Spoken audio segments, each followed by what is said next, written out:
117. Yesus mengunjungi Marta dan Maria. Ketika Yesus dan murid-muridnya dalam perjalanan, tibalah ia di sebuah kampung. Seorang perempuan yang bernama Marta menerima dia di rumahnya. Perempuan itu mempunyai seorang saudara yang bernama Maria. Maria ini duduk dekat kaki Tuhan dan terus mendengarkan perkataannya. Sedang Marta sibuk sekali melayani. Ia mendekati Yesus dan berkata, "Tuhan, tidakkah engkau peduli bahwa saudaraku membiarkan aku melayani seorang diri? Suruhlah dia membantu aku." Tetapi Tuhan menjawabnya, "Marta, Marta, engkau khawatir dan menyusahkan diri dengan banyak perkara, tetapi hanya satu saja yang perlu. Maria telah memilih bagian yang terbaik, yang tidak akan diambil darinya." 118. Mengajarkan tentang doa. Pada suatu kali Yesus sedang berdoa di suatu tempat. Ketika ia berhenti berdoa, berkatalah seorang dari murid-muridnya kepadanya, "Tuhan, ajarlah kami berdoa seperti yang diajarkan Yohanes kepada murid-muridnya."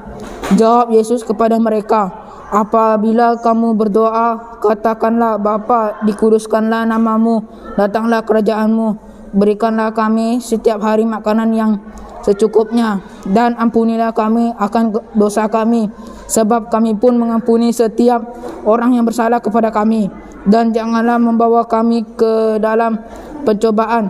Lalu kata-katanya kepada mereka, "Jika seorang di antara kamu pada tengah malam pergi ke rumah seorang sahabatnya dan berkata kepadanya, 'Saudara, pinjamkanlah kepadaku 3 roti, sebab seorang sahabatku yang sedang berada dalam perjalanan singgah ke rumahku dan aku tidak mempunyai apa-apa untuk dihidangkan kepadanya.' Masakan ia yang di dalam rumah itu akan menjawab, 'Jangan mengganggu aku, pintu sudah tertutup dan aku serta anak-anakku sudah tidur. Aku tidak dapat bangun dan memberikan kepada saudara.' Aku berkata kepadamu, sekalipun ia tidak mau bangun dan memberikan kepada karena orang itu adalah sahabatnya, namun karena sikapnya yang tidak malu itu, ia akan bangun juga dan memberikan kepadanya apa yang diperlukannya. Oleh karena itu, aku berkata kepadamu, mintalah makanya diberikan kepadamu, carilah maka kamu akan mendapat, ketuklah maka pintu akan dibukakan bagimu. Karena setiap orang yang meminta menerima, dan setiap orang yang mencari mendapat, dan setiap orang yang mengetuk baginya pintu dibukakan. Bapa, manakah di antara kamu jika anaknya minta ikan darinya, akan memberikan ular kepada anaknya itu ganti ikan? Atau jika ia meminta telur, akan memberikan kepadanya kalajengking?